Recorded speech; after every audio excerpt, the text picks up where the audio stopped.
good afternoon to all. My name is Hilde Blomme. I'm the Deputy CEO of Accountancy Europe, and I welcome you all to our webinar, Implementing ESEF, Opportunities, Challenges and Way Forward.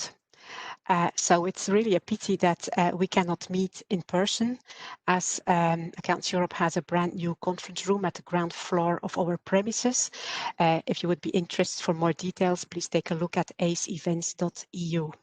Now, today in our webinar, we will focus on opportunities and challenges, because if something new is coming up, and especially technology-wise, that's always something that evokes a lot of questions where stakeholders are trying to prepare and find their way. And we know that many of you are gearing up to implementing ESEF, but you know, it's only the beginning, because we're only talking about electronic reporting for issuers for listed entities. So there will be maybe more to follow in the future. But you know, to prepare for the first year implementation, we thought this webinar would be a good start for preparing, for coordinating, and for both focusing on reporting using ESEF and also audit of ESEF. We also are trying to monitor implementation of both of those, and we're obviously open to further cooperate with that on that, and we are trying to see what ways we can use for that. Today, we will not talk about the use of ESEF information yet. We're sure that investors will have an interest in this, but that actually could be something for a next webinar when ESEF has started. So without further delay, I would like to have a few more housekeeping reminders for you. So I would like to ask all participants to stay muted throughout the meeting. I would like to ask you not to switch on your cameras to save bandwidth. Obviously, that is not the case for the speakers. At the end of each intervention, we will have a designated time for Q&As, and we would like to invite you to actually ask your questions via the chat.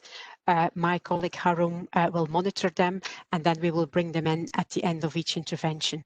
We actually have already received some questions before we started with the event. If you really would have the urge to come in person, then you could do that when we are at the Q&A, but we would really ask you to take only a very short question and to use your headset and to actually introduce yourself. And we might actually, even though we will monitor the chat, not have the time for every question. So we hope you will understand that we will manage the best we can. Finally, we would like to inform you that this event will be recorded, this webinar, so your interactions will be part of the final video. So our first speaker or keynote speaker today is the European Commission, and Alain Dekkers, the head of the reporting, auditing and credit rating agencies, is with us to actually give us his leading remarks on ESEF and its implementation. So Alain, I hope you're ready, and please come in for your keynote speech. And I see you're unmuting, and now we can see you, so please go ahead.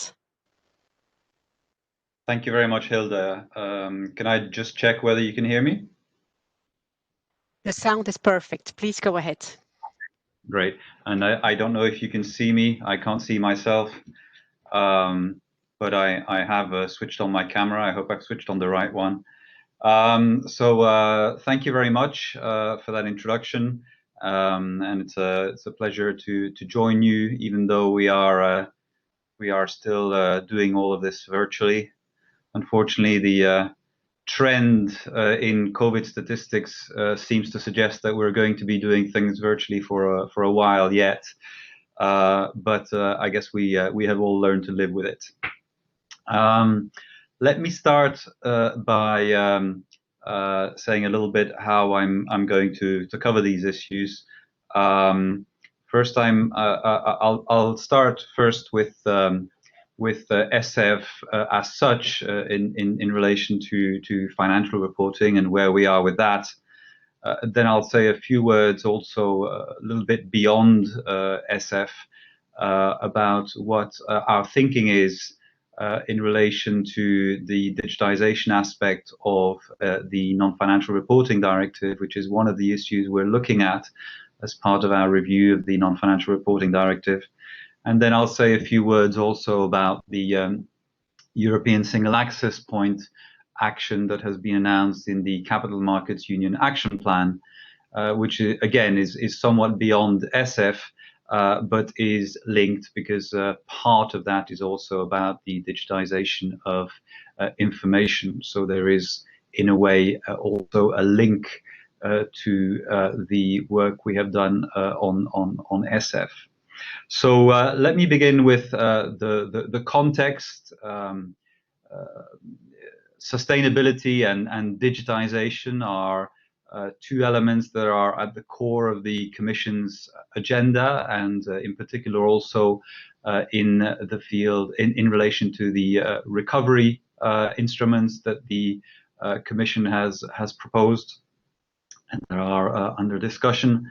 And I think capital markets need to be part of that process too. And I'll touch on as I've said before, I'll touch briefly on both elements.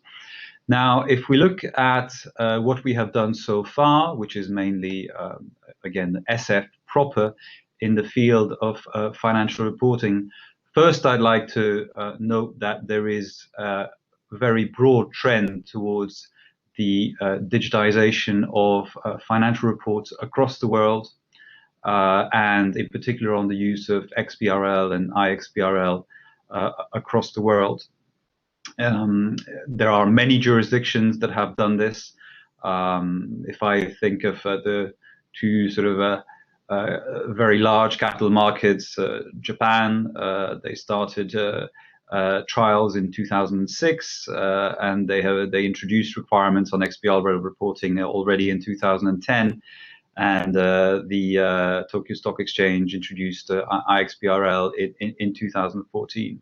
Similarly, we all know in the USA there's been already for a number of years a possibility to file accounts with XBRL as exhibits to the various forms that are filed on ESGAR, and the SEC is currently phasing in the use of iXBRL over the period of 2019-2021, depending on the category of filer in the US. So those are just two examples, but there are many others, and to a certain extent, the EU is lagging behind. And the ESEF requirement was introduced some time ago already in the Transparency Directive, but it is still in the process of being introduced. Now, the approach that's been taken in Europe is, in my view, a very reasonable one, with the provisions on tagging being phased in, obviously focusing on IFRS accounts, since those that is the reporting framework for which we have a common taxonomy. So this is not a big bang approach where we are introducing ESEF for every single financial statement for all issuers across Europe. We're focusing on the consolidated accounts of IFRS filers, even if the ESEF regulation itself, of course, also foresees the use of XHTML in general. It will represent, of course, a change for issuers and also for users, as you said, Hilde. Here we'll focus on users rather than on issuers rather than users. But in our, according to the information that we have and the research that also, for example, XBRL International has done, there are now tools available quite widely on the EU market in EU member states at very reasonable costs to produce ESEF compliant financial statements. There are various approaches that are possible. They can be either an integrated approach where the production of ESEF compliant reports is integrated into the reporting process of the issuer, or it can be a bolt-on approach where at the end of the process the tagging and the formatting is outsourced to a third party. There are various approaches possible, and various approaches suit different issuers to a different extent. But our analysis is that tools are available widely and at a reasonable cost. We have also done a lot of work on the consequences of the introduction of ESEF in relation to audit, and there will be an extensive discussion about that point later on during this event. So I'm not going to go into any detail. Of course, I'm very thankful for the extensive work that the Committee of European Audit Oversight Bodies has done to produce some guidelines on this topic, and we hope that will smooth the implementation of that aspect of ESEF2. The starting point we have taken on that point, on the audit of ESEF, is that the level of investor protection should not depend on how the information is consumed, whether it is consumed in a traditional reporting format or in a computer readable format. So investors must receive the same level of investor protection, whatever format, whatever representation they choose to use of the ESEF report. Now, ESMA has done a lot of preparatory work on this also. And I want to acknowledge the very good work that colleagues in ESMA have done, and Anna Scortino in particular, who is, I think, speaking later on in this event. And that is a very important element of the introduction of ESEF also. We are also continuing to work on an interpretive communication, which we intend to issue soon on some more practical aspects, including the aspects related to audit of ESEF, and we hope that will provide further clarity to the market too. Now, it's probably no secret. Well, first of all, there is, of course, a particular operation. Hello? There is a particular operational challenge at the moment with the COVID-19 crisis, and it is probably no secret to anybody that the Council is currently considering the possible postponement of ESEF, an optional postponement, I should say, for 1 year. And if that is the case, this is being discussed as part of the capital markets recovery package. If that were to be the final decision of in the Council, and of course also in the Parliament, then the result would be that those companies that wish to go ahead in 2020 would be able to do so. Those who feel they are not ready because of COVID-19 and wish to wait for an additional year would be able to do that. So that is a little bit the state of play I wanted to cover on ESEF. Again, mindful of the time available, and I'm going to try to keep to my time. The second point I wanted to discuss was digitization of ESG information, and in particular in the context of the work we are doing on the review of the Non-Financial Reporting Directive. The clear message we receive from investors and other users of information, of ESG information, is that its availability in digital, preferably computer readable format, is something that for which there is a strong demand. And therefore that is one aspect we are considering in the context of our review of the NFRD. Now, in order to do that, we would of course need a taxonomy, just as we needed the IFRS taxonomy for the introduction of ESEF for financial statements. And we would need to see how exactly legally we could introduce that requirement. One possibility would be simply to extend the ESEF RTS to include also the tagging of the non-financial information or ESG information in the management report. These are all things we are considering at the moment. We haven't made any final decisions on that, but it is clearly something for which there is quite a significant demand from users. And ESG information is today becoming increasingly important, not only because of the introduction of new legislation such as the Sustainable Finance Disclosure Regulation, which applies to asset managers and a range of other financial market participants who themselves therefore need to be able to access this information from their investees, but more generally for investors and other users, so that they can assess both the risks that companies face because of ESG related factors or sustainability factors, and also to assess the impacts that companies have on the environment and society more generally.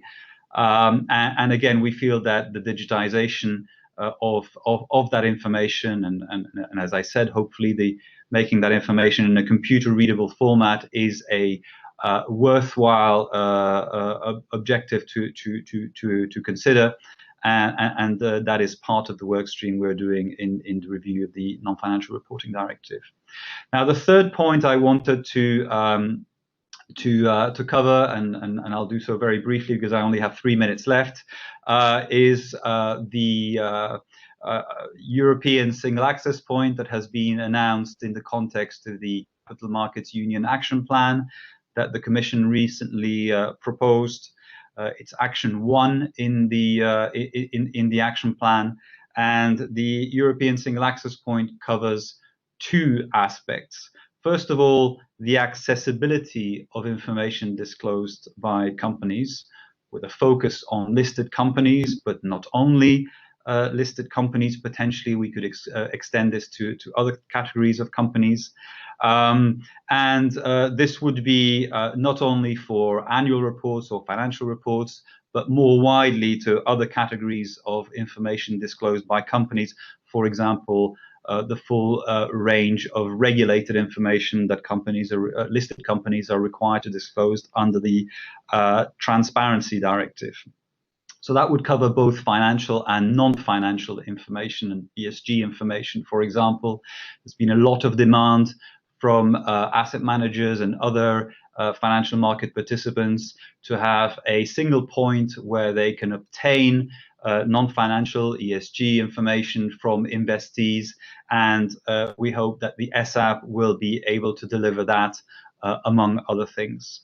The second aspect that ESAP covers is what I call the usability of information, and that concerns in particular, the availability of that information in digital, computer readable formats.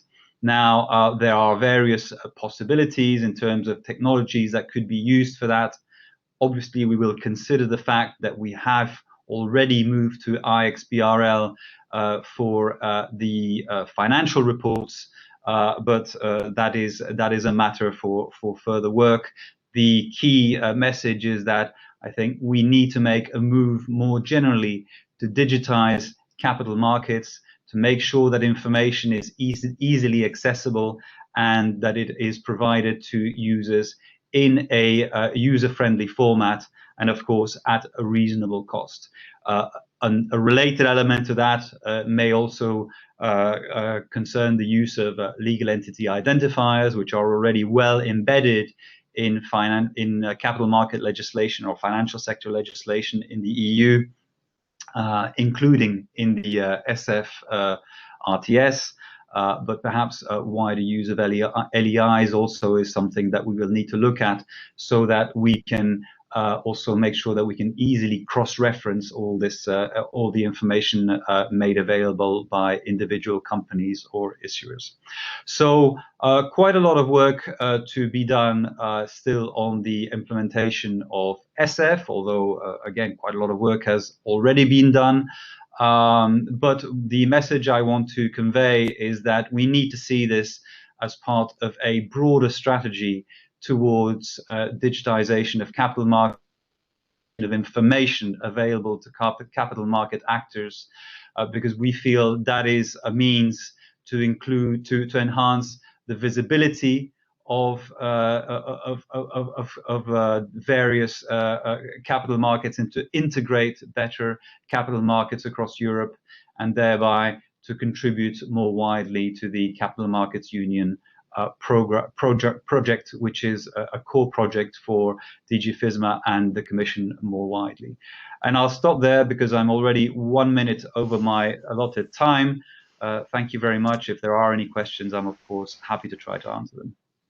Thank you very much, Alain. That is very informative and definitely indicating, this is something broader than just ESEF for listed entities. This is the beginning of real digitalization of corporate information in Europe. You indicated something about discussions in the Council and a potential for a 1-year delay. Could you specify, you talked about an option, if this is a member state option, if this would come true, or if this is a company option, or if it is a combination of both?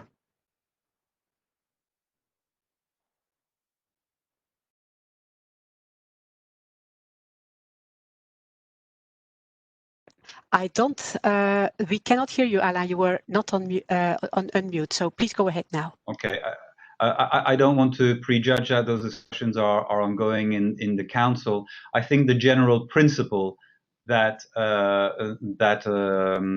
is being discussed is that if companies have already made the effort to prepare and to be ready for ESEF in 2020, they shouldn't be prevented from implementing ESEF from 2020. But if companies feel that because of operational challenges linked to COVID-19, they need a bit more time, that they would then have an additional year to do that. So the idea, I think, is to introduce this in as smooth a manner as possible, that again doesn't prevent those who want to go ahead from doing so. But if there are those that have encountered difficulties, operational challenges, that is recognized. Good. Thank you for clarifying that, Alain. I don't think there are any other questions that have come out via the chat. So thank you very much for giving us the latest information. And I am sure if there is anything that comes out of this, you will make us aware, and that will become commonplace for people who have an interest in ESEF and its implementation. So thank you very much for that. Normally, we are supposed to go to our next speaker now, to Anna Sciortino from ESMA, but I am afraid we are having a problem to have her on this webinar. I am afraid that we are working on it, but it has not yet happened. So that is why, if I may, Marjolaine Doblado, is it at all feasible that we would bring you in now, and that you go first, and that then later on we have Anna involved? Marjolaine, would that be fine with you? Yes, certainly. Okay, thank you very much for that, Marjolaine. So Marjolaine is actually the chair of the ISA subgroup within the CEIOB, the Committee of European Audit Oversight Bodies. And she's in her day-to-day life, she is the Director of International Division at the French H3C, which is the French oversight body. And Marjolaine Marjolein actually would be very happy to explain to us, you know, what actually on European level is expected from the statutory auditor. Marjolein, we are having your slides here, so we are sharing them now. And if you would like us to go to the next slide, please give us an indication. I saw you on the camera, but not now anymore, but I could definitely hear you. So please go ahead, Marjolein, and thank you very much. Yes, many thanks, Hilde, for inviting me to join today. It's a pleasure for me to participate in this webinar. I certainly will miss the welcome coffee and to have a look at your premises in Brussels, but I'm very grateful that the event can take place through this online platform, and to have an opportunity with this to provide you with an overview of the Clb Guidelines on ESEF. So Anna would have provided you with an update on ESEF, so she will do it, I hope, after this presentation, but I will just and only focus on the expectation, as you mentioned, vis-à-vis the statutory auditor on the ESEF financial statements. Maybe let me first start by explaining how the CLB was involved on ESEF matters. So the CLB was asked in May 2019 by the European Commission to explore how the audit of the ESEF could be carried out in practice, with a view to provide early guidance to the market. So the International Auditing Standards subgroup of the CLB, which, as you mentioned, I'm honored to share, set up a dedicated project team and took on board to initiate a dialogue with a group of representatives of the profession at EU level to examine the practicalities and the consequences of the introduction of the new provisions on ESEF for the auditors. So the project team benefited from the participation of ESMA and of European Commission experts, and also various ESEF experts of the auditing profession gathered together by Accountancy Europe, including also European Contact Group experts were involved to provide their expertise to the CLB, and that was very valuable. So the dialogue was organized between July and November 2019 with a target to provide a deliverable to the regulators before the end of 2019. And this really was to allow enough time for auditors and stakeholders to get prepared and ready for the job that is now coming with ESEF. So the guidelines present the results of the work of the CLB project team, taking into consideration some proposal put forward during our dialogue with the specialists of the profession. The project team was of the view that there was currently no professional standard that was directly adapted to the situation of ESEF to drive sufficient consistency in the implementation of the provision by auditors. Thus, the guidelines, which are of course not a standard, are intended to help further to promote and facilitate consistency in the various member states. So they were prepared for issuers, preparers, national standard setters, auditors, considering really the benefits to facilitate consistency in implementation of the ESEF-related provisions in the EU. So let me provide you with more insight on the content of the guidelines. So for those of you who are not familiar, you can find them on the CLB webpage. And they have been published right after their adoption by the CLB in 2019. So you are at the right slide now. Yes, you see the content of the CLB guidelines. So the first section of the guidelines presents reminders of the provisions of Article 4 of the Transparency Directive, which introduces the ESEF provisions applicable to the issuers, and also of the regulatory technical standards adopted by the Commission, which are the standards detailing the specificities of the requirements. So it underlines the fact that the ESEF information should be human readable and marked up according to the RTS taxonomy to become machine readable. The second aspect that is covered by the guidelines is a summary of the analysis of the legal provisions that was provided by the services of the European Commission about the auditor's involvement on the ESEF requirements. So in short, the Audit Directive in its Article 28 on the content of the audit report does not only mention that the opinion of the auditor is on whether the annual financial statement gives a true and fair view in accordance with the applicable financial reporting framework, but also on whether the financial statement comply with statutory requirements.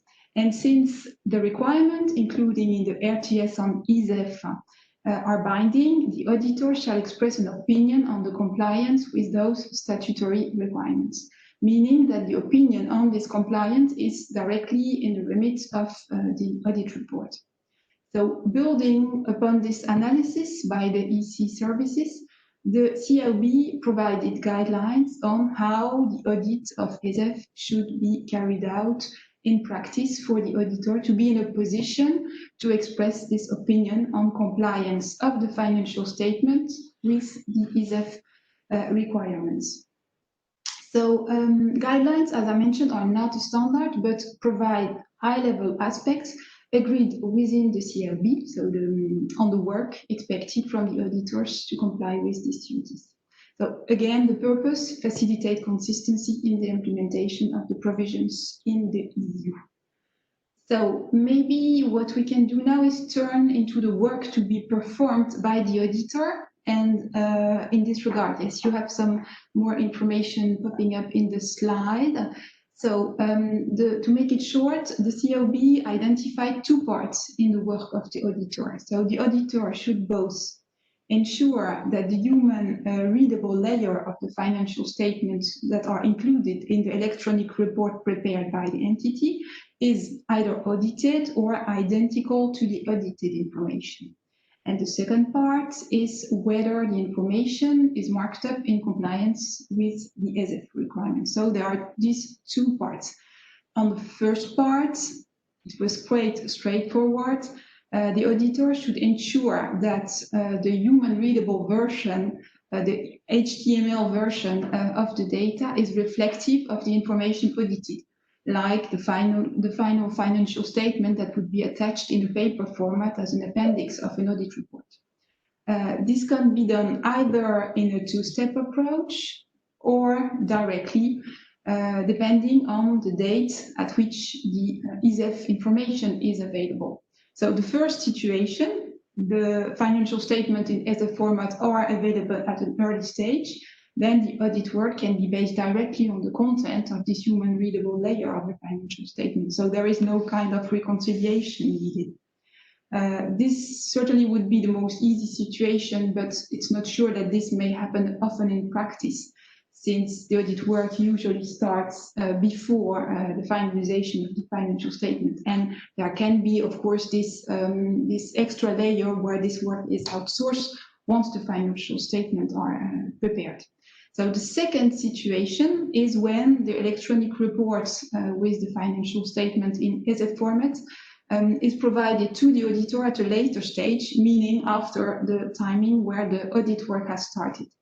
Then there is a reconciliation which is needed between the human readable layer of the financial statement presented in the electronic report and the initial information provided by the audited entity, based on which the auditor performed audit procedures.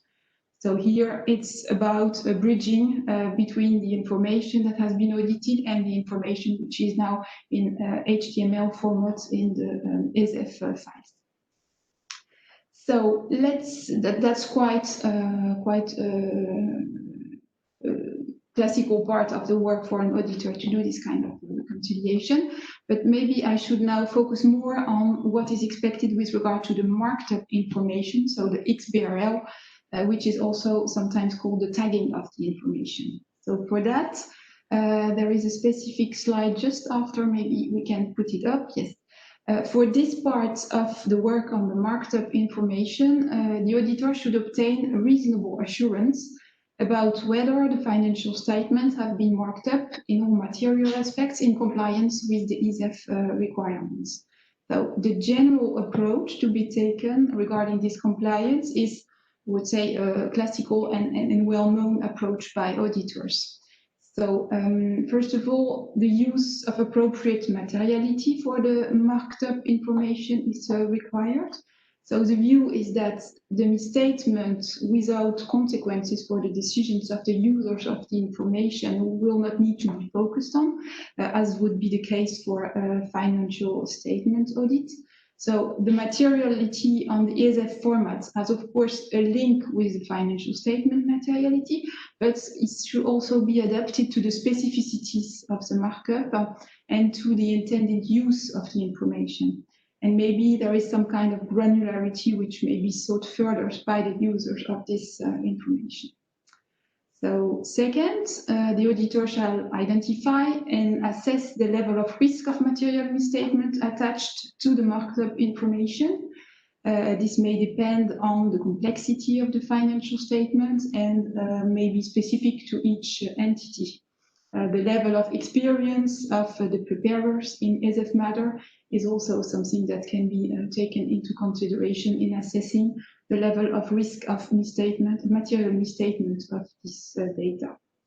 Then the auditor will define and implement procedures to respond to the risk identified. In this regard, like for any audit, the auditor will may be willing to place some reliance on internal control put in place by the issuer and test his implementation, or may decide to take a more substantive approach, for instance, by developing its own expectation of an appropriate markup and then compare it with the data prepared by the entity. So all this work that shall be performed on the data shall allow him to conclude on the compliance with the ESEF requirements, and that in all material aspects. So we can now move to the section on the guidelines with the reporting expectation. And with regard to the auditor reporting on ESEF, there are three aspects that I would like to highlight here. First, the need to express a specific conclusion on compliance with the ESEF requirements, and this is to be in alignment with the legal analysis that was just presented here before. The second aspect is that the CLB recommends that the conclusion on the compliance with the ESEF requirements is provided in the audit report, again, to be in line with the legal analysis that was explained. And the conclusion could be in a separate section of the audit report on statutory requirements, but not in a separate report. So it's a separate section in the audit report. That's the recommendation of the CLB. The only different situation that is highlighted by the CLB that could occur would be to deal with the unlikely situation where there is a national provision which would mandate something else than a single report. So we did not really see how this could be the case, but if in some instances there are national provisions transposing the audit directive which would be conflicting, then the CLB would certainly advise the auditor to follow the national law applicable. So from our work at the level of the standard subgroup, I have not been informed of cases where such national law would mandate something else than a single report, at least so far. So I hope this is a good signal for consistency of implementation of the ESEF provisions. So you will see from the guidelines that the CLB provides no mandatory wording for the report. So the wording may be adapted to the situation, but the guidelines underline the fact that there is a specific conclusion, either on compliance or non-compliance, of course, if the data is not compliant with the RTS, or even a disclaimer of opinion on this regard. Third element, also on the slide and the last bullet here, what we also as the CLB recommend is a specific reference in the audit report to the file on which the auditor could work to ensure this compliance. So to state really the reference of these files. This request is due to the fact that there is no automatic link between the file examined and the audit report issue. That is why this reference is relevant. In a paper format for the financial statement, it is possible to staple together audit report and financial statement, which is not at this stage foreseen for the ESEF and in electronic data. So this question of the audit report has a consequence on the need for planning of the work to be performed. So indeed, if the auditor is likely to be ready to provide his opinion on the compliance with the RTS when he issues his audit report, then that means that with regard to the planning, this element should be also planned with the entity of when the data will be available, so that he is in a position to do his preparatory work on the data and to be ready to issue his audit opinion when the data is ready for publication or for release by the company. So Hilde, I don't know exactly where I stand now with regard to the timing, since you have changed the orders of the presentation. But let me know if I have a bit more time, or we should go for questions now. Actually, we don't have that much time remaining. So we checked the questions and we have no direct questions for you. We had previously, before the event, received a question on timing. And I think actually you already have addressed this. So I am afraid there is nothing else that we have to put into the Q&A at this point in time. So I think this was very clear, and thank you very much for walking us through this. And if things are now back to where they should be, and normally we should now have Anna Sciortino from ESMA. Anna, I hope you can hear me and that it is possible for you to put on your camera and to unmute yourself. And hopefully we will be able now to go to you and have you come in. Anna, I am not hearing you come in, so just checking if you can hear me and if you could. Oh, hello, here you are. Thank you very much. Your presentation is now up, and please let us know if you want us to change the slides. Just for everybody who's on the line, there is actually a technical difficulty. The system has limited us to have 100 people on this webinar. We had almost 300 that were actually registered. So Anna was just not lucky that she was joining after we had reached the capacity of 100. So that's why we had some difficulty. But Anna, the floor is yours now. Thank you very much. All right, thank you. Thanks a lot, and good afternoon, everyone. Just for me.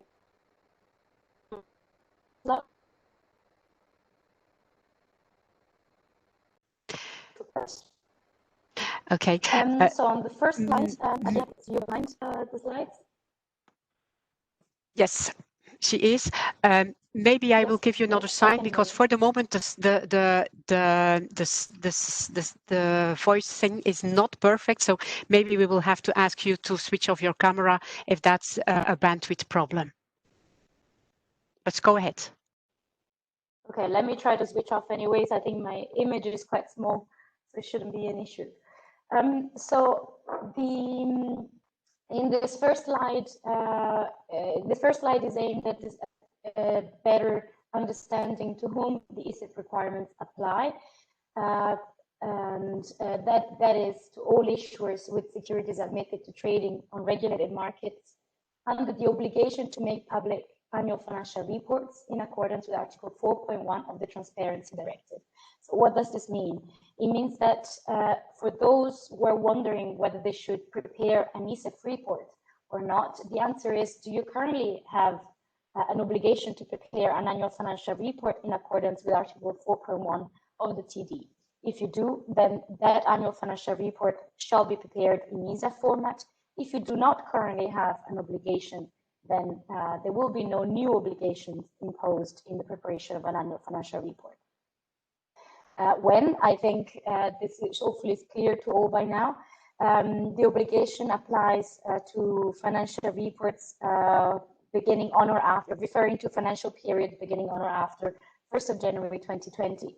So if you are preparing an annual report whose end date is 31st December 2020, that means you'll have to file your first ESEF report by the end of April 2021 on the basis of the TD. But for shorter financial periods, the same rule applies. So if you have a shorter financial period in 2020, whose end date is within the year 2020, then that financial report should also be prepared in ESEF format. And the deadlines are not set in the ESEF regulation, but rather in the Transparency Directive. So I invite you to refer to that, as those deadlines remain unchanged. Next slide, please. I would like to also bring to everyone's attention the fact that ESEF may have a big implication in terms of design. So the teams involved in the effort and the communication strategy that the company takes. Because if on the one hand, the requirements do not touch on designer choices or on how glossy the annual financial report shall be, however, the ESEF does not constrain those design choices either, nor does the underlying regulation. Therefore, companies need to decide where they want to sit in the continuum between compliance and communication. The ESEF official annual financial report can be a very bare statement. However, that bare statement should be published in the same form, both to the OEM and on the issuer's website. And there should be no doubt that a glossy annual financial report that is not submitted to the regulator cannot be considered as the official annual financial report prepared for the purposes of the TD. It can only be a copy. Therefore, there is a choice to be made on how far you want to go. But if the choice is that the ESEF annual financial report is only a compliance document, therefore no picture, no glossy images, etc., that document should also be, the user should be informed that that is the official version of the annual financial report prepared for TD purposes. Next slide, please. I think you've all become familiar with this by now. So what do embedded XBRL tags look like? It is an additional layer of information that can be displayed when you click on a certain item. If you use an inline XBRL viewer, please note, as repeated on many occasions, that the inline XBRL viewer is not should not be included in the submission to the regulator, but can be presented on the issuer website. I'd like to highlight that an example of what embedded XBRL tags look like is available on ESMA's website. We have published the 2019 annual financial report by Glyph on ESMA's page back in July, if I'm not mistaken. The package published on ESMA's website is exactly what it should look like when prepared as prepared by the issuer, whilst the publication on the Glyph website contains some additional elements, and notably it includes an inline XBRL viewer, which, as mentioned, shall not be submitted to the regulator. I'm no longer seeing the slides up. I don't know whether that's just me or there's problems.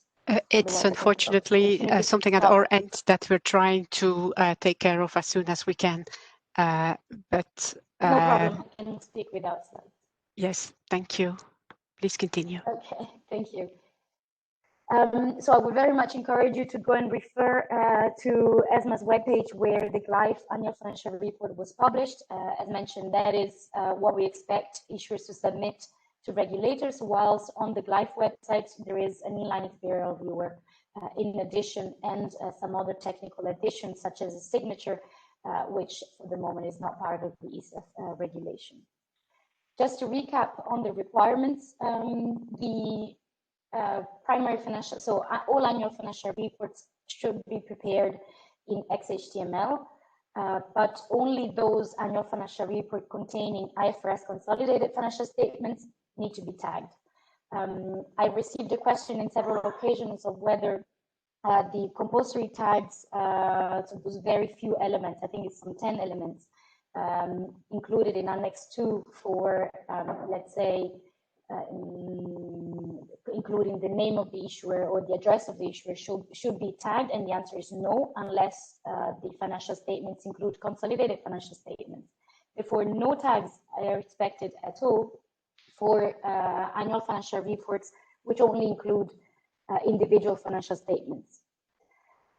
So the IFRS consolidated financial statements shall be tagged from the year 2020 when it comes to the primary financial statements, and from 2022 when it comes to the block tagging of the notes.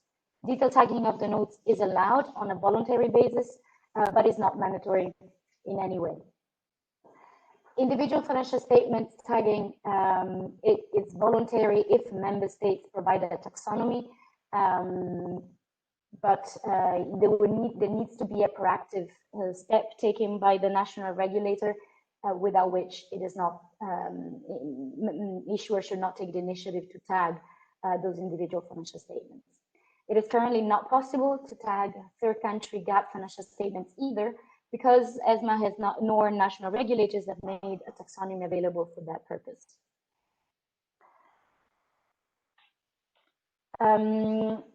As all of you probably know, also the ESEF taxonomy is the taxonomy to be used to mark up the annual financial report. It mirrors 100% the IFRS taxonomy when it comes to accounting concepts.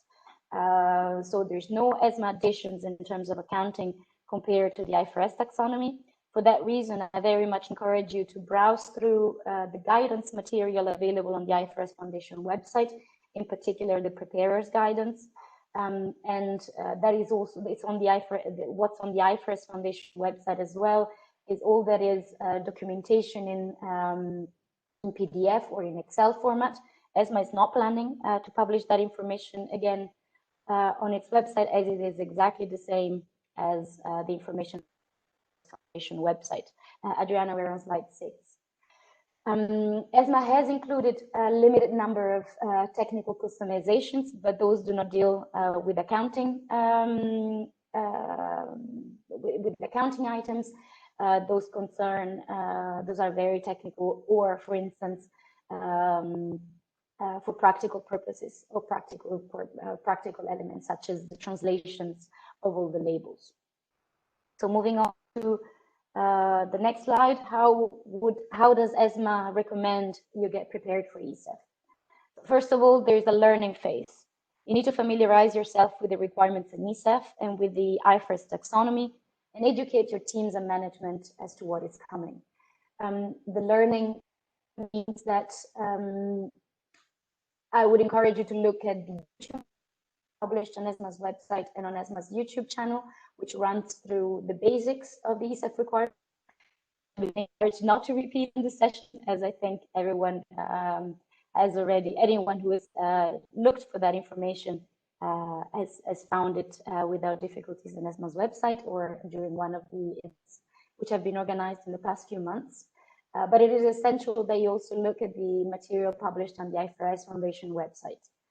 Second step is to start mapping. So refer back to your 2019 financial statements.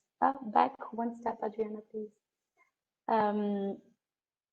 Okay, second step is to start mapping. So map your 2019 financial statements to the IFRS taxonomy and assess the need for extensions and anchors. This is something you do not need to have the definite financial statements for 2020 before you start doing. You can do that on the basis of the 2019 and then bridge the gap at the last moment when the 2020 financial statement structure is a bit more stable.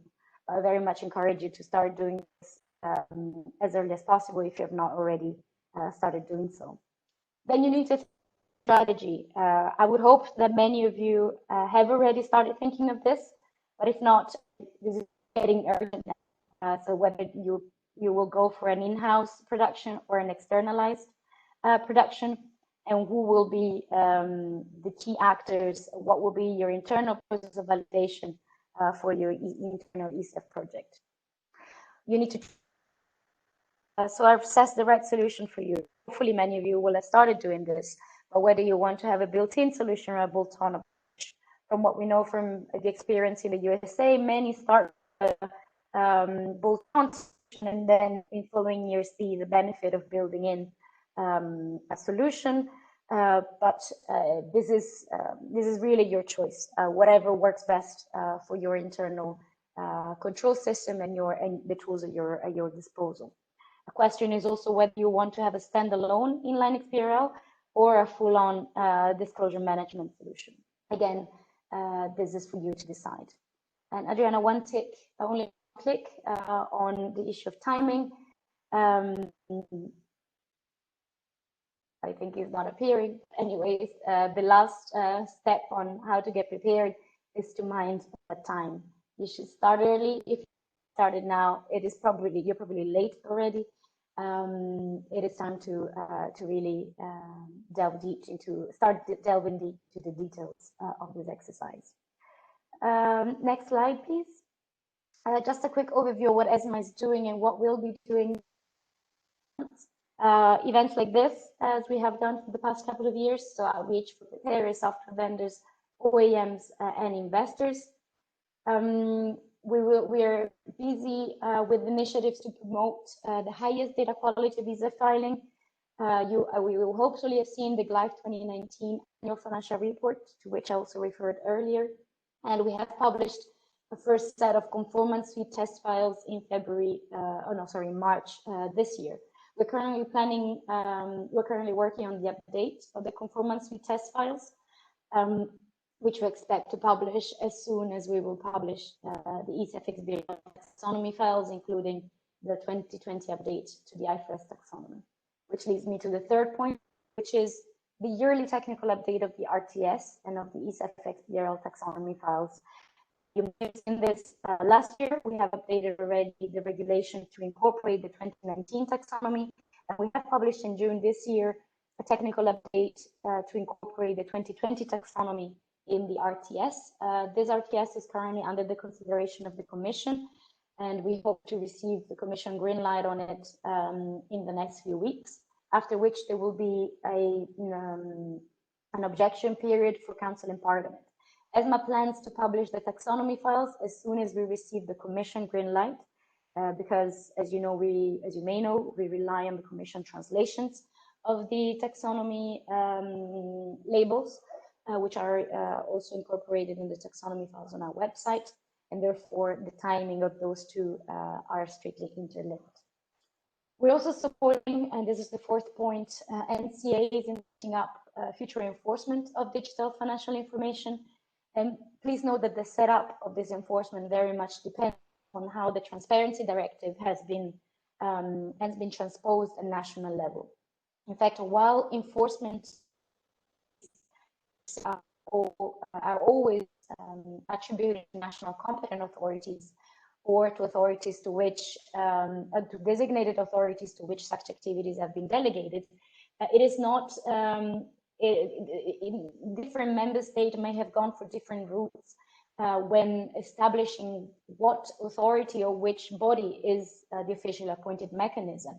And that for that reason, some national competent authorities are also the officially appointed mechanism, whilst other authorities have to rely on an external body which is the officially appointed mechanism, or let me refer to it as OAM.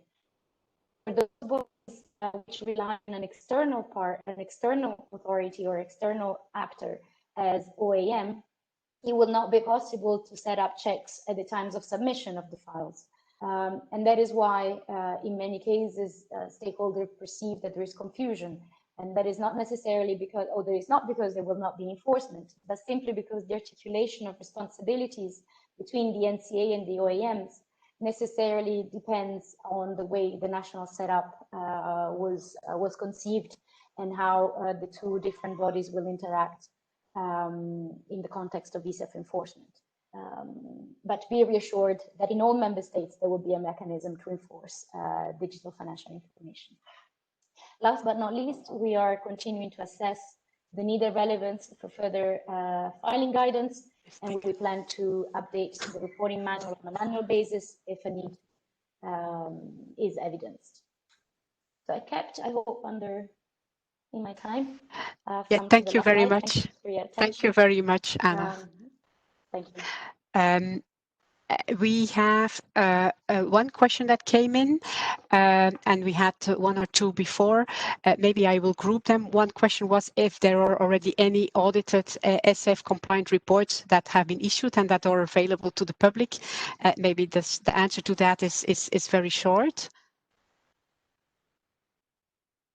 The answer is no, because there is no known publication as of today.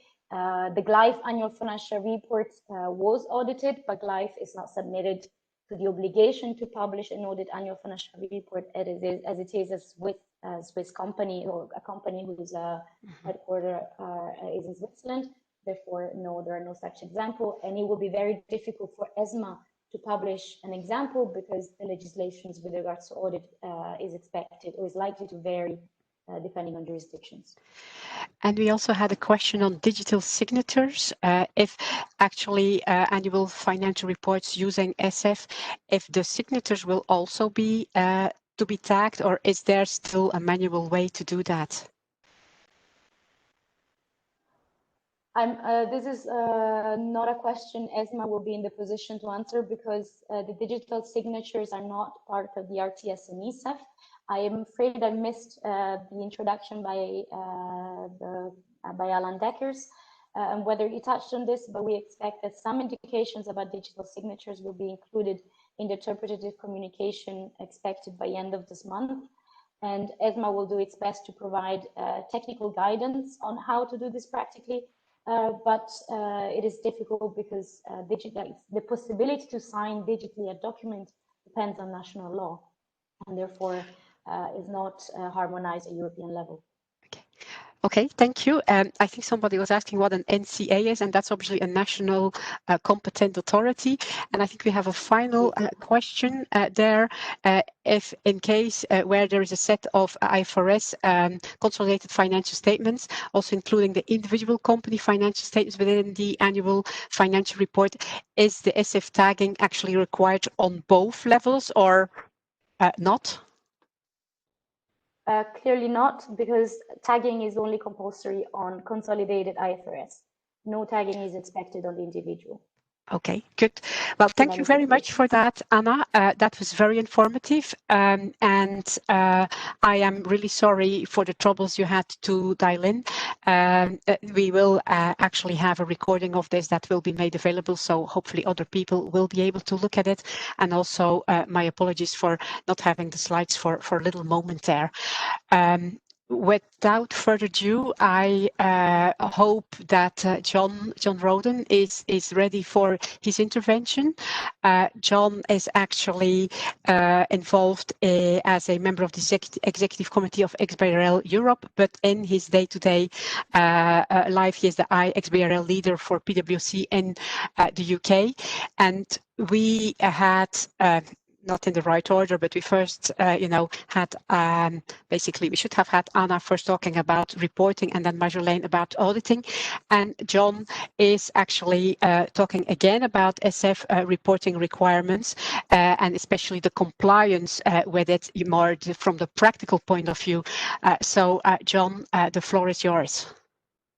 Thank you, Hilda. Good afternoon, everybody. And firstly, thank you for the opportunity to speak. I'm sorry I can't be with you in Brussels to see you and your new conference facilities. I look forward to seeing them very soon. If it would work for you, please put on your camera, John.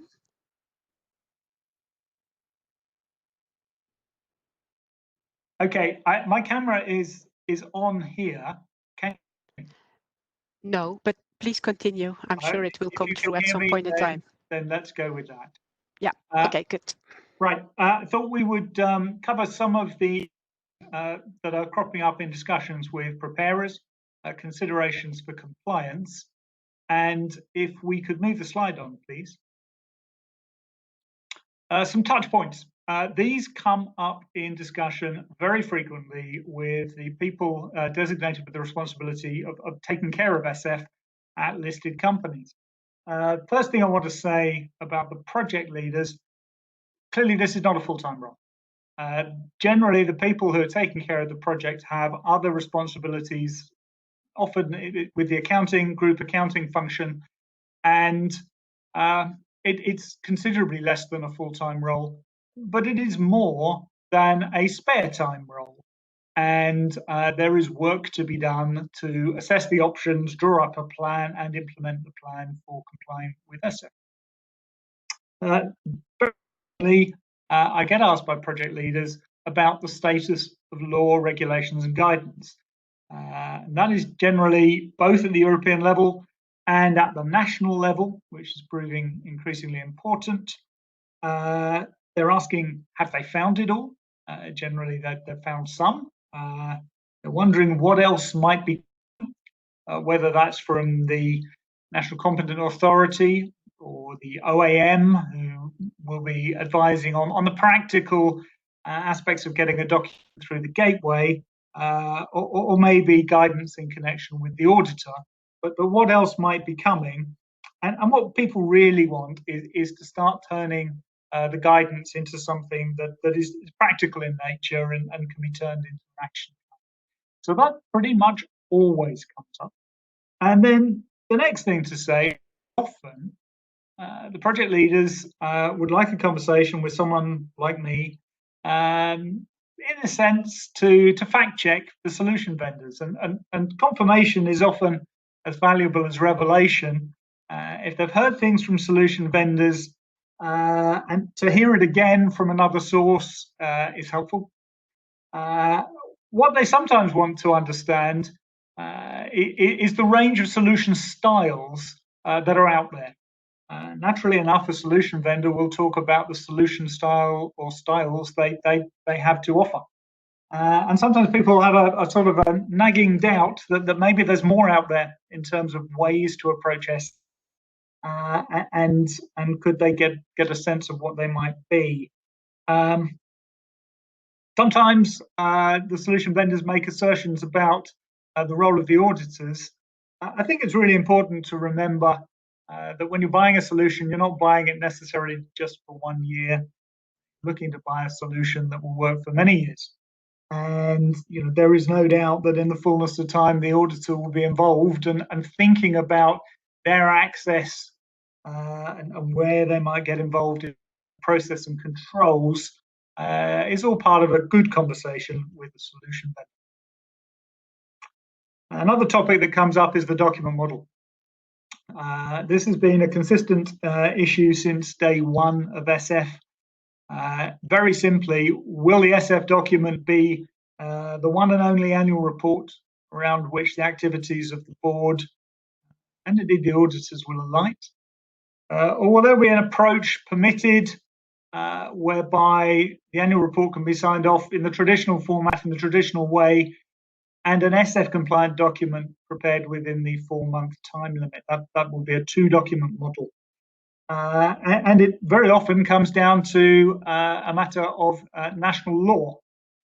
So in the UK, we've had guidance explaining how the legal definition here of fair means the directors can sign off the traditional report and then prepare an ESEF document. And this issue has come up in a number of other territories as well. I don't have time to run through them, but it's a recurring theme in discussion. And what does that all impact? Well, timetables.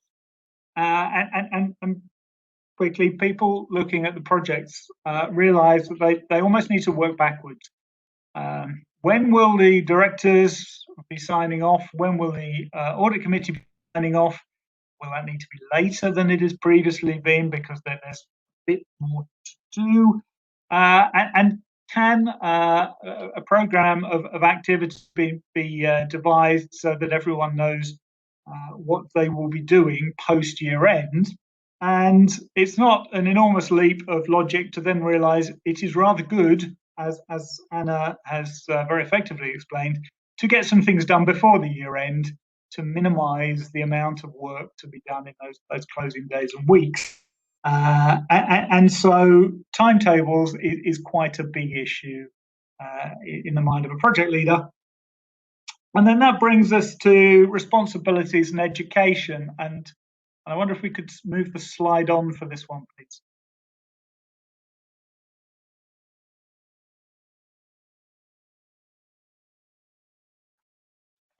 Well, whilst the slides are catching up, and I hope people can still hear me, what people are looking for with responsibility in education, here we go. We're finding blended learning is popular. People like digital learning, so the YouTube videos that are out there, and they're a good start. But very quickly, people want to work that into workshops to discuss what they've seen and heard, and start turning it into practical actions. Different people involved in SF in the company are going to have different roles. There's probably over 10 people within an organisation who will need to understand something of SF, the overview, and then there will be a few people who really need to understand the technical details in connection with things like tagging and extensions, and be able to look at an individual tag and say, this is the right one for us for a particular disclosure. And people want to turn the training into action planning. A couple of screenshots here from our PwC training. What are we hearing in the marketplace? The 9 people gathered around a table on that one. That hasn't really survived 2022 well, that image. The one on the right, factors to consider when planning. That's an aerial view of a long winding road. And in light of Alan Decker's news this morning, a little earlier on, that probably is an appropriate image to address the prospect of potentially a further 1-year delay. So that's the training, and it always comes up. And the next is the mapping report. And if we could move the slide on to that one, please. The mapping report is very much an idea, one of the 7 habits of highly effective people I read, beginning with the end in mind.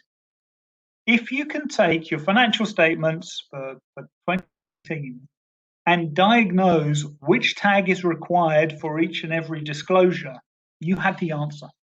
And everything after that becomes about process and software and responsibilities. You know where you are trying to get to. So it's an extremely good idea to do it, and many companies have had a go to set themselves up and be ready for 2020 and just dealing with whatever disclosure changes may emerge for 2020.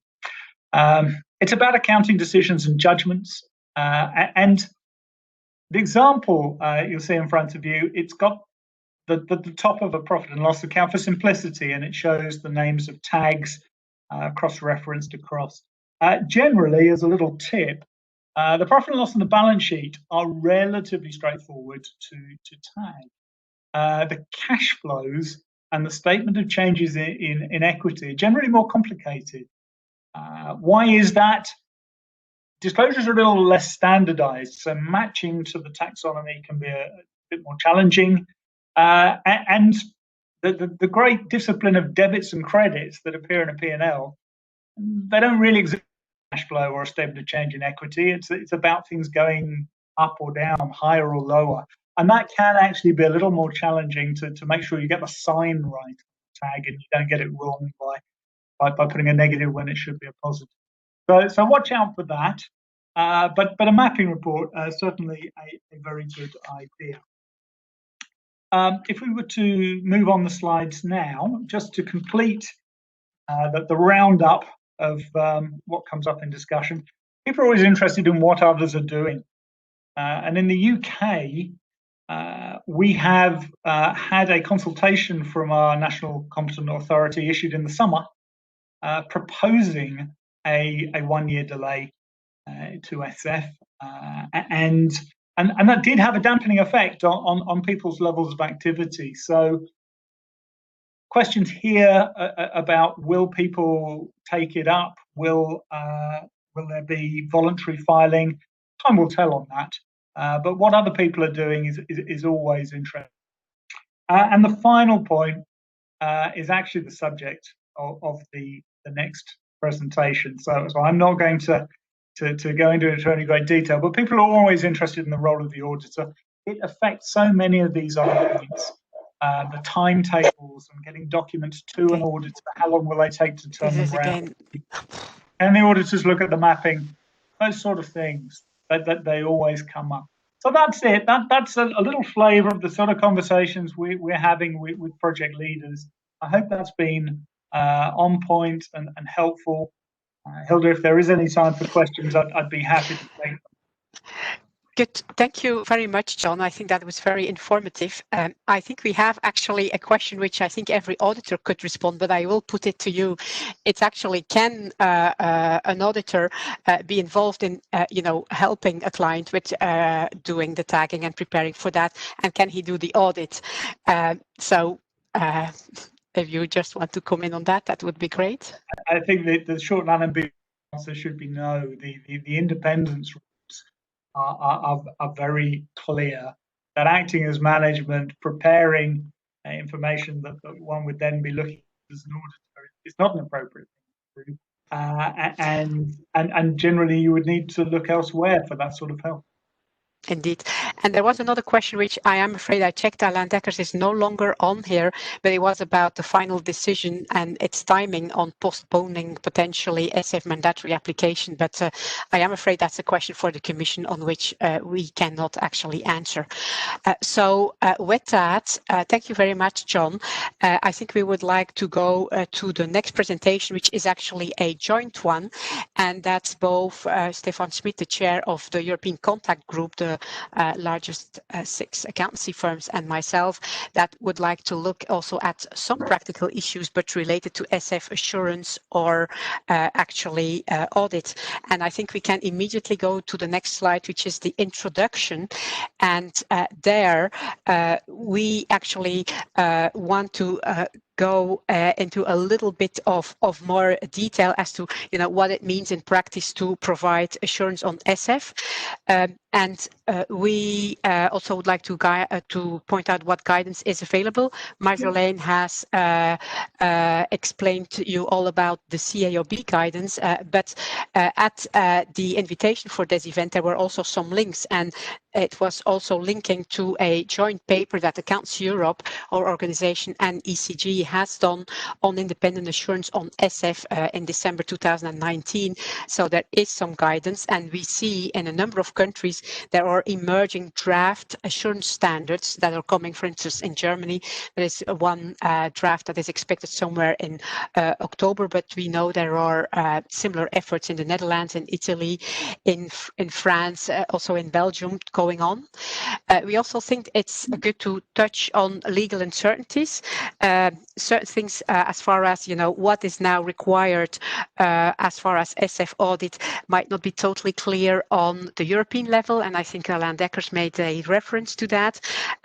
But also on national level, in order for there to be a requirement on audit or assurance on SF, there is actually legislative steps needed on national level, because tagging is not normally within the scope of the financial statement audit. It is clear that there is a need for harmonization. SF, this is talking about consolidated financial statements of listed entities. Mostly these are groups, international groups in different countries, international investors. So in order for information to be consistent and comparable, it will actually need to have a level of harmonization over and above different member states. That's the only way to get to reliable and trusted information. And finally, the role of national standard setters. I think we already have, touched on that. That is very important in order to have legal certainty. If we go to the next steps, I would just very briefly like to go to the guiding principles that we have used in the paper that we issued. Stefan, in his next slide, will talk about the engagement subject matter. on consistency we have already touched on. What is also equally important is the reliability and the understandability of the assurance or the audit report. As far as reliability is concerned, it needs to be reliable for all the intended users. So that's why there is often a call for a common level of assurance by auditors. As far as the understandability, there is really a need for concise and logical structures, concise wording and logical structure in order for it to really be effective and efficient. And last but not least, as far as the practicability of our guidance, we believe it should be acceptable to all practitioners and not be overly complex, because it is very important that overall we focus on investors' protection and the public interest, and that actually there is a need to have a response to what the Commission is looking for, namely auditors' assurance on the Esf filing, and we fully support that is the case. The Commission chooses this to be part of the statutory requirements, and some might look at this differently. Stefan, could I go to you and you go to the next slide? Yeah, thank you, Hilde. Happy to do. And I'm building now on these guiding principles and come to the most important recommendations which Accountancy Europe and the ECG had been developed in December 2019. And that starts, as Hilde mentioned, with the subject matter. If you're looking into this paper, which you still find on the website of Accountancy Europe, you will see that we are talking about clear subject matter is the tagging or the marking up in accordance with the ESEF regulatory technical standard. So after some months, I'm personally of the opinion that national implementers would have to think about, in addition to focusing on the pure tagging, also the technical validity of the ESEF documents in accordance with the ESEF RTS.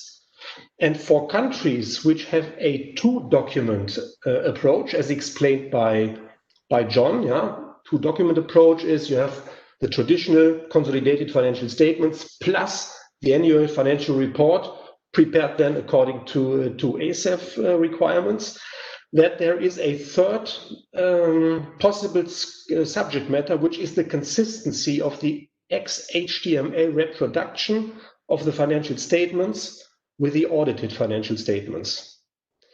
So this is something to be, this has something to do with consistency and harmonization, but I believe those who are implementing at territory level should have a look into these three potential subject matters. The second point was we are guiding principle. We need a clear assurance standard to be able to say this is a consistent approach throughout Europe.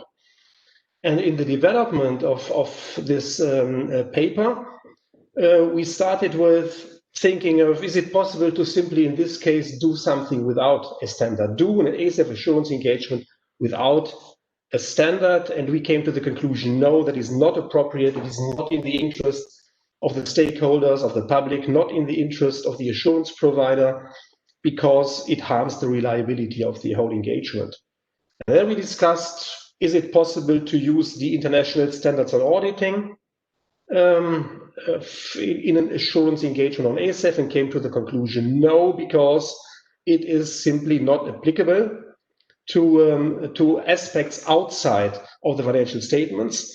And so we came to the conclusion the appropriate standard is the ISA-E, International Standard on Assurance Engagement 3000, is well established. Most practitioners, most auditors are familiar with that standard. So also from a practicability perspective, that would be the right thing to do, ISA-E 3000. This may be applied directly or through a national transformation, but most important, it is a relatively generic standard, so there is a need at national level to develop guidance by national standard setters or competent bodies on how to use this standard ISA-E 3000 in the specific context of an ESEF engagement.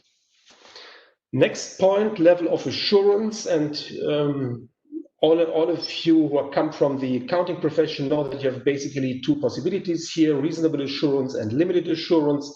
We came to the conclusion that this is because of the expectations and the reliability needed for the users of the machine-readable financial statements. This level of assurance should not be lower than the one we know from the audit of the financial statements. So came to the conclusion that reasonable assurance is the appropriate level. And for those who do not exactly know that, limited and reasonable assurance simply can be differentiated through the work effort of the assurance provider. And we believe the work effort should be similar to the one from the financial statement audit, and not simply like in a limited assurance engagement, which often only comes to a just meaningful conclusion. So, and then here, last but not least, reporting, and this is sort of availability of the reporting. It is most important that the assurance conclusion is available to intended users together with the publication of the ESEF documents. This may be done as part of the auditor's report, as explained by before in this webinar, but this is only possible if we have this one document approach, where we have only the annual financial report in the new ESEF format. In that case, you would have the assurance conclusion in the auditor's report in a two documents approach. There you would have the auditor, the assurance conclusion on ESEF as part of the annual financial report, but not in the audit report on the financial statements. So we come to the next one. These were the recommendations. And based on that, I come to basic principles or concepts, fundamental principles for assurance engagement and how they apply in ESEF assurance engagements, starting with ethical requirements and going into materiality, a risk-based approach, and the use of professional judgment. As regards ethical requirements, in a nutshell, John has already answered a question around that. The auditor has to be independent in accordance with the applicable independence roles. And it also means that the auditor cannot simply help in the preparation of the ESEF documents and the tagging and then provide an assurance conclusion. This is not allowed, but also, yes, to ethical principles means to perform the engagement with due care. Due care requires the necessary resources and competencies in the assurance team, and that is something which has to be mobilized as probably one of the most important organizational aspects of an assurance engagement, to be able to comply with the ethical requirements. Second is materiality. The use of materiality considerations is a key principle in assurance engagements, and there were some people of the opinion in the context of preparing this paper we refer to, Accountancy Europe and ECG, which said, is it not simply and easy to use the quantitative materiality which has already been set and assessed in the context of the financial statement audit? We are of the opinion it is not so simple. There are qualitative and quantitative aspects which are important for whether the tagging and the ESEF documents are accurate and complete, and we cannot simply refer to the financial statement audit quantitative levels for materiality. Risk-based approach is another key principle here, and of course applicable in an ISA E3000 ESEF engagement. That means that the assurance provider has to identify risk factors which can cause the text to be incomplete or inaccurate. And this also means that the auditor does not audit everything, but concentrates on areas where he expects that something materially could go wrong. And last point, professional judgment.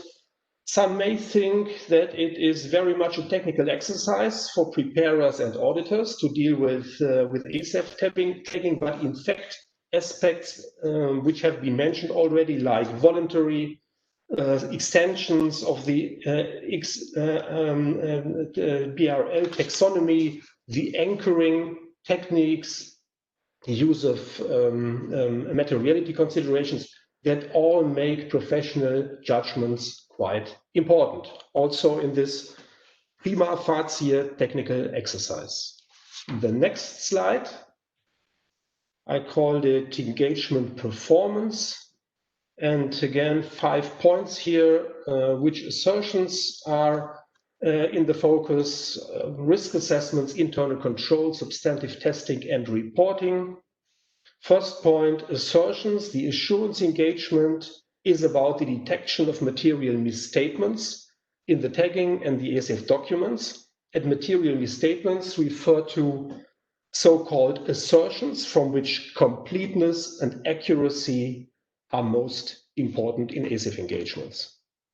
As regards risk assessments and related risk responses through appropriate procedures are the foundation of each and every assurance engagements to be able to reliably draw a conclusion. If the auditor gets the risk assessments wrong, the engagement has a high potential to be ineffective and also inefficient.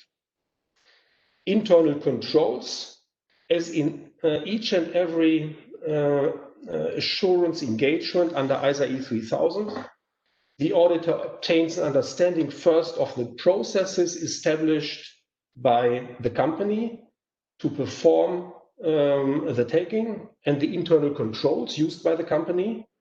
And based on this understanding, the auditor has to decide how much reliance he will place on the controls. When reliance is placed, he has to test controls. Controls testing has to be performed in this case. And the results of the internal controls testing would then also be sort of important to identify and to set up the nature and the amount of required substantive testing. Substantive testing would be here, for example, inspecting the tagging and the related anchoring. Most auditors will, I would assume, use IT tools and technology in performing such procedures. And then we come to reporting. This is not now the availability, but the contents of the reporting. You find a lot on that in the ISA E3000 itself. The report would include a description of the nature of the engagement, the responsibilities of the auditor, and of course, the assurance conclusion and about the tagging in accordance with the ESEF RTS. So much from my side, Hilde. I would give back to you. Thank you very much, Stefan. And if we go to the last slide, the next one, we have a few practical issues there. First of all, first-year application. And it's really important, as already I think John pointed out, it's good to have a plan or a routine, a timetable, identify the skills needed. And for that, companies could do basically a dry run based on a pro forma or based on prior year. And then actually the auditor, the assurance provider, could test this and discuss and try to resolve identified misstatements. And such a document actually could also be forming a sort of a mapping document, if financial statements are very consistent from one year to another, and then you can build on that, better focus then on changes in rules, in requirements, in disclosures, and that might really help into practical implementation. As far as the integrated integrated approach, actually companies will need to have some new systems, some new processes to do their SF filing, and actually they could first course, focus on the audit of the financial statements and then in the next phase on the tagging, but little by little, actually, that could be brought together, and actually that could become more of an integrated approach. And we think it's worth to think about and reflect on how that can be done. And as far as voluntary tagging is concerned, there might be on national level or on company level more tagging than what is needed. And obviously, if there is a request to have this assured, there could be a significant additional amount of work that the auditor needs to do. So there needs to be some awareness about this. The last point, guidance on by national standard setters, I think we have already elaborated on that. So I think I will not go into further detail on that. I don't think there are really any questions that we will not be talking about in the panel. So this brings this last presentation to an end, and therefore I would like to invite the panelists back into unmuting and being on camera. So Anna, John and Marjolaine and also Stefan, if you would like to join for the panel, I hope that will work out. So we have 3 subject matters that we thought were relevant to actually focus on in our panel discussion. One is on readiness, one is on consistency and harmonization, and our last one is about the future and the plans for the future.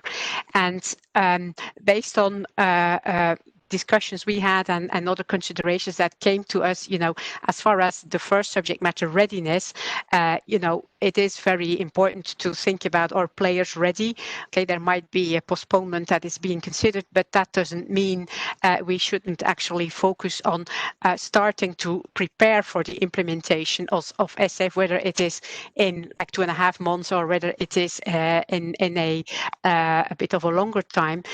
So it's also a question then related to the uncertainties that still exist on the legal basis in member states. And maybe Anna, I could ask you if from the national competent authorities and the officially appointed mechanisms, could you say anything about how they are preparing? Are they prepared? What do you hear from them?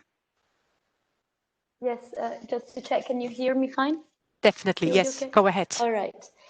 Thank you. So as I mentioned during my presentation, preparations are indeed ongoing at the level of the national competent authorities. We have a number of the NCA, national competent authorities, who are also officially appointed mechanism.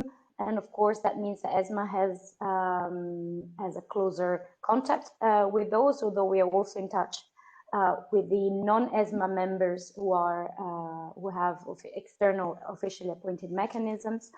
All are gearing up towards setting up processes to accept ESEF filing, and in some cases the checks will be performed nearer the time of submission, and in other cases the checks will be performed ex post as part of the normal examination procedures on accounting, so the normal accounting enforcement procedures. The situation is is quite different among different member states because of the differences in the way the Transparency Directive was transposed. However, as I also mentioned, the Transparency Directive attributes clear powers to the national competent authorities for enforcement of electronic reporting, and therefore there should be no doubt that such activities will take place in all jurisdictions. How those will be structured internally is still being defined at national level.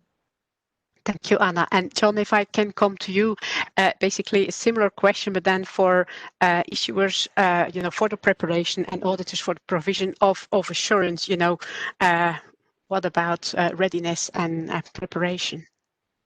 Yeah, thank you. And I mean, the first thing to say is there is no doubt that COVID-19 has had a significant effect on people's ability to go into new projects I think it's one thing when you're working from home a lot to do the work that you're used to doing that works on a routine. To break new ground, I think, is harder, and sometimes the face-to-face activity of working in a team in one room in an office really helps with a new project. And COVID-19 has been a significant problem. Obviously, ESEF is just a small portion of the problems there. In terms of the national auditing standard setters, I think some national auditing standard setters have really struggled to understand the legal basis for companies reporting in their territory. It is really hard to write auditing guidance, and I used to do this as a technical advisor at the IAASB. Really hard to do it if there is not clarity on the company reporting model and the law and requirements. And so I sense that some of the audit standard setters will be publishing guidance relatively soon. I'm excited to hear about the German initiative, and it sounds like a standard building on ISA 3000 will be coming out there. But there's still a lot to do, and if we do get a one-year delay as an option, it will be those responsible for publishing guidance use the extra time to really get out in the right sort of guidance at the right sort of time. Good, thank you, John. Now maybe we can then go to our second subject matter, consistency and harmonization. And Stefan, I would like to come to you on basically how important is consistency with regards of ESEF reporting and assurance. And actually we had a question on that because that's one side of the coin, but the other side is, and things are being done differently on national level. So how do you actually compare this? How do you, bring this together? So what are the benefits of this or the drawbacks? Yeah, in my opinion, consistency is really key and a necessary precondition for the reliance on the validity of the ESEF documents and on the tagging. Otherwise, you do not have a comparable level of comfort in Europe. And this consistency, in my view, has different levels. One is that everybody uses relevant and clear ESEF requirements. That should be achieved through the ESEF RTS and the sort of routinely updating of the regulatory technical standard. The second is consistent understanding and application of the requirements by all preparers.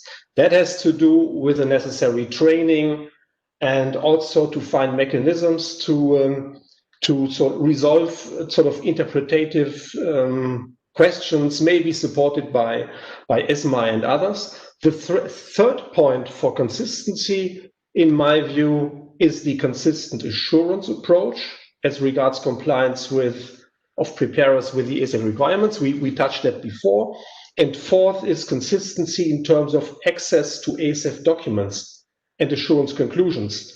Because if you do not have the access everywhere with the same level of quality, the consistency in the other mentioned areas are unimportant. So accessibility is also important in terms of consistency. So if the ESEF initiative is meant to achieve its objective, relevant, reliable, comparable financial information in machine-readable form, all of these aspects have to be considered, and there is, in my view, not much room for deviations and inconsistencies.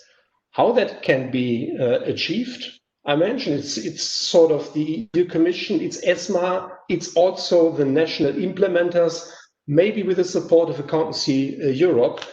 They all have a responsibility here, addressing the requirements themselves, the interpretations of the preparers, the assurance, and also the accessibility.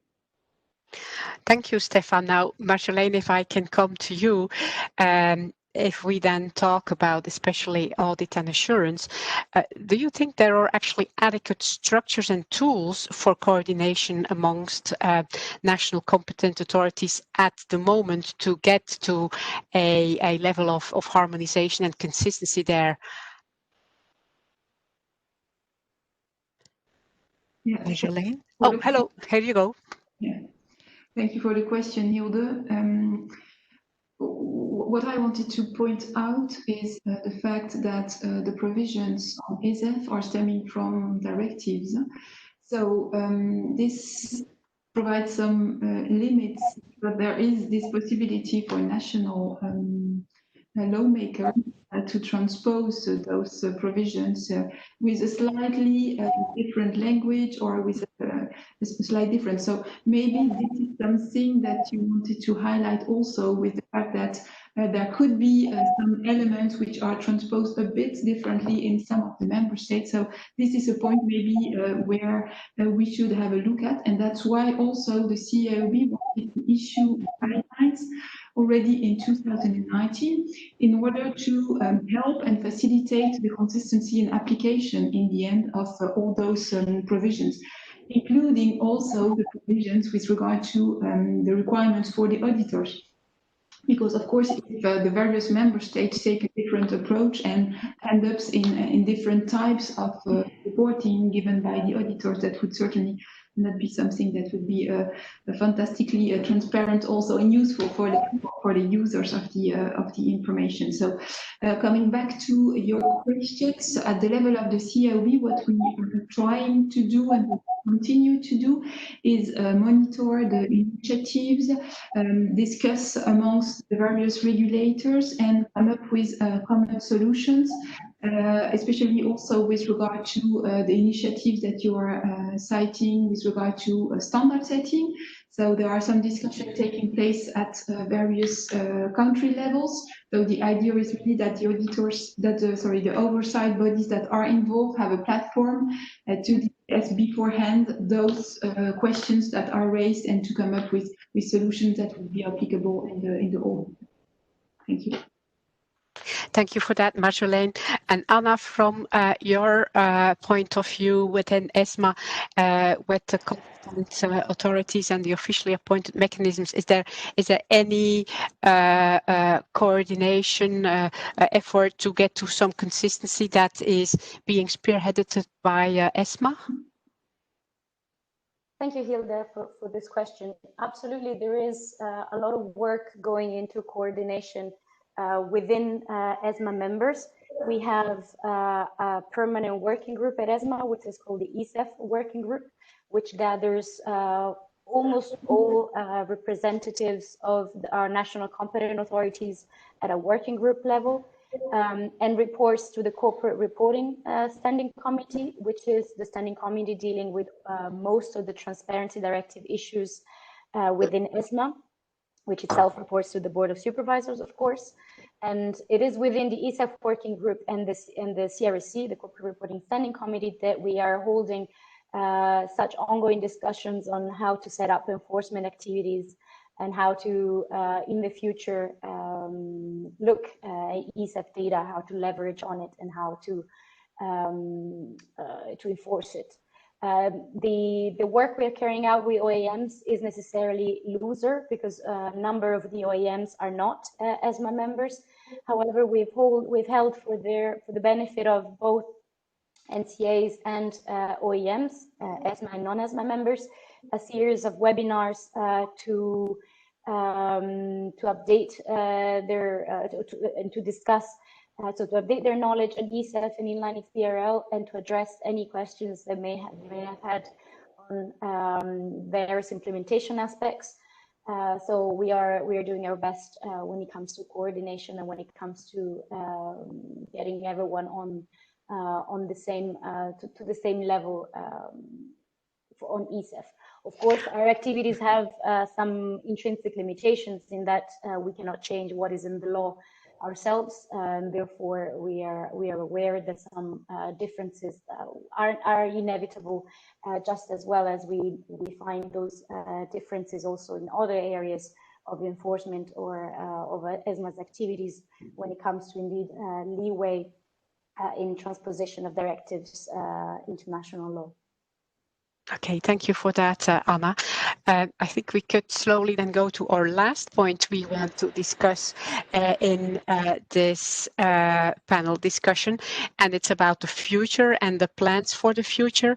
And I think at the end we should just, talk about this in general. But if we think about ESEF, obviously this is all about digitalization, and we know that digitalization is developing and progressing very rapidly also in corporate reporting. And so what kind of expectations should we have there for, reporting, but then also for assurance providers, and how can we, get ready for those type of developments? Stefan, you have any views or contributions to that? Yes. Most importantly, I believe that all future developments should be based upon demands and needs of expected users of these kind of machine-readable information. And I believe there is a need to identify, to establish and confirm these demands before new regulation is established. So this is my basic point here. But if there is a need on the side of users like analysts, then there are, of course, possibilities to extend what at the moment is then prescribed for the tagging of consolidated financial information. For example, tagging of single financial statements, tagging of non-financial information, as mentioned by Alan Deckers at the beginning of this webinar, tagging of the management report, more disaggregated tagging of no disclosures. So many possibilities here.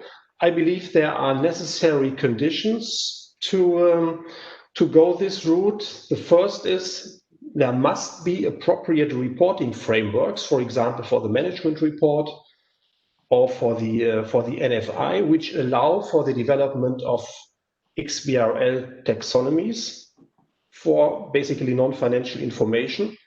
And the clearer the reporting frameworks are, the more meaningful these kind of taxonomies will be. And as regards the assurance providers, I'm sure that with good taxonomies, with good frameworks, assurance providers will be able to perform engagements and support the reliability of such future taggings. Okay, thank you. Any other panelists would like to comment on this point?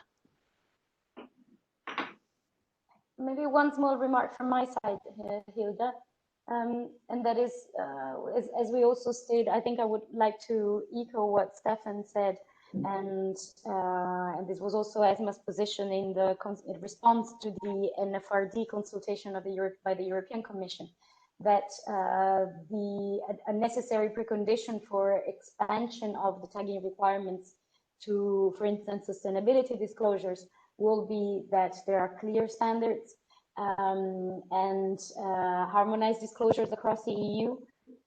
Should the revised NFRD provide for such standardization, then as ESMA, we think there would be a strong benefit in digitalizing that information and centralizing access at European level.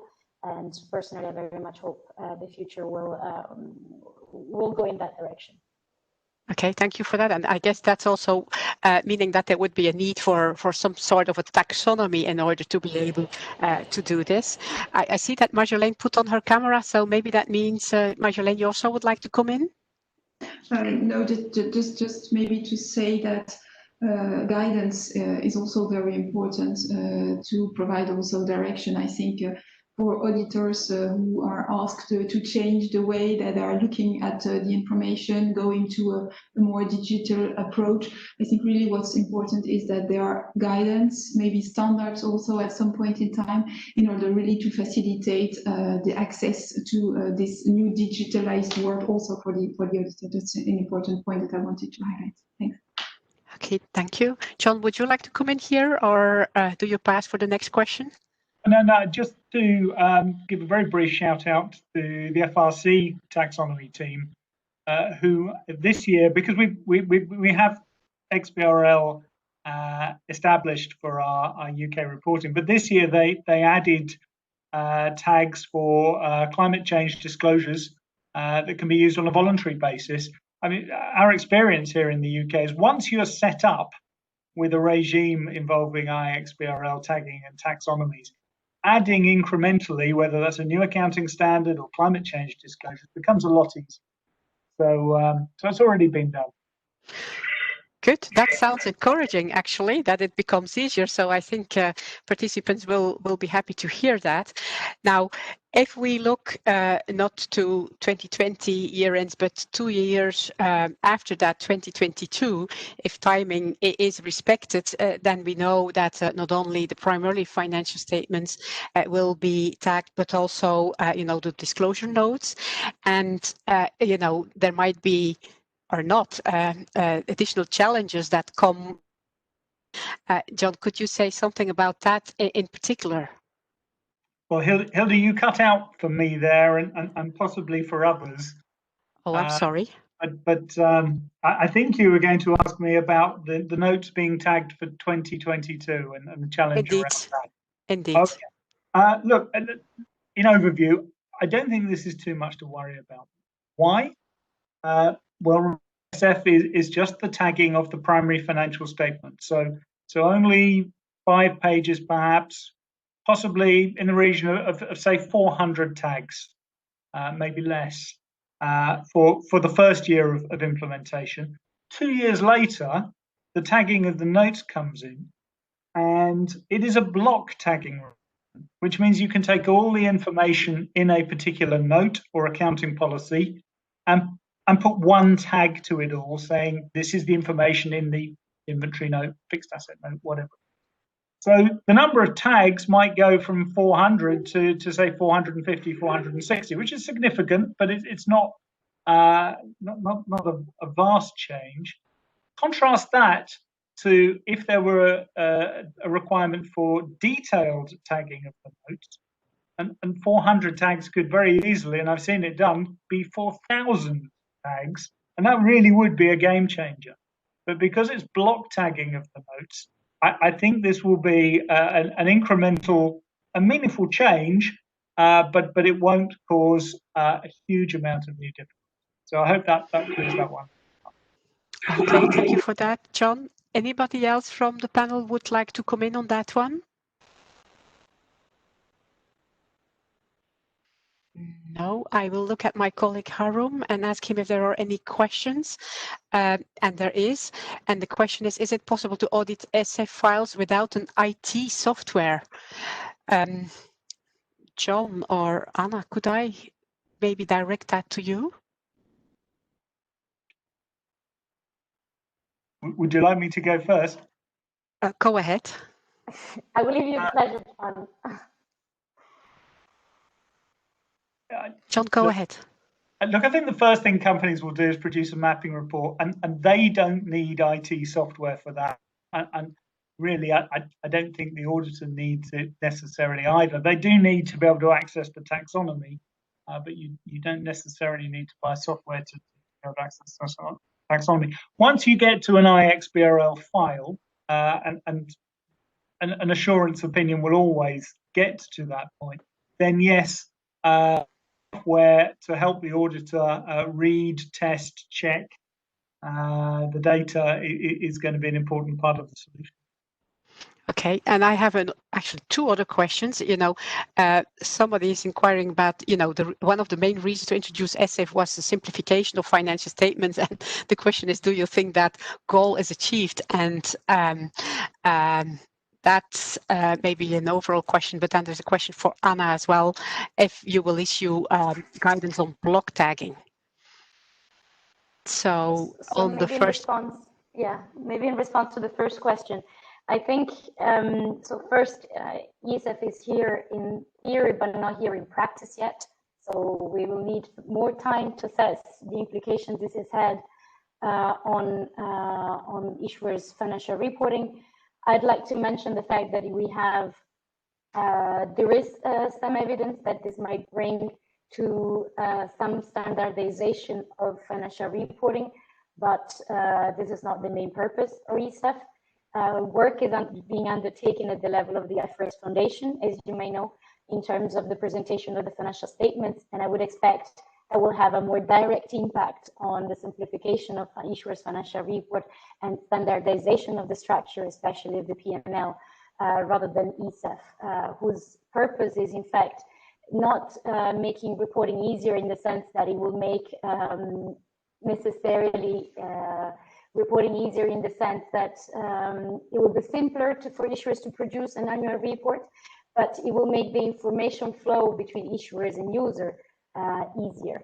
At least this is our understanding. Of course, there is a level of complexity involved in any changes, but once those changes, that initial application effort has been overcome, we're confident that this flow of information between issuers and users will indeed become easier. Good, thank you. And on the block tagging? Can you repeat the question on block tagging? Yeah, there was a question if you plan to issue within ESMA guidance on block tagging. There's no current plan to issue guidance on block tagging. I would encourage everyone to refer to guidance provided by the IFRS Foundation and to look at the fact that to look closely at what is already included in the RTS. So what are the requirements regarding block tagging, and the description of the labels which is included in the ESEF RTS next to the various elements for block tagging. I'll be happy to hear any request directly from stakeholders on what exactly needs further guidance. And as we have a bit more time ahead of us for the block tagging, we can consider providing further guidance if that is necessary. Good. Thank you very much, Anna, and thank you very much to actually all the speakers and the panelists for your contributions, for your presentations and our discussion just now. Also, many thanks to the participants to be with us and to have, notwithstanding the technical difficulties for which I sincerely apologize for having stayed with us almost all up to the end. I also would like to thank our team here, Harum, Adriana and Andrea, for supporting and getting this event going. Now, whether we have a delay by the European Commission or not, I think it has become clear that now it's the time to start preparing for implementation of ESEF, both for preparers and also for auditors. And all beginning is difficult, but digitalization is the future, so we should invest in it and be ready for that. And I think, as already said, if we take a little bit of distance, this is really just a beginning, because we might be looking in digitalization of other reporting, like non-financial information reporting, and also maybe tagging and digital reporting by more entities than just listed ones. So this was a first webinar we have done on this subject matter. Maybe it will not be the last one. So many thanks for participating today. Have a good afternoon, and please stay in touch. Thank you very much, and goodbye. Bye.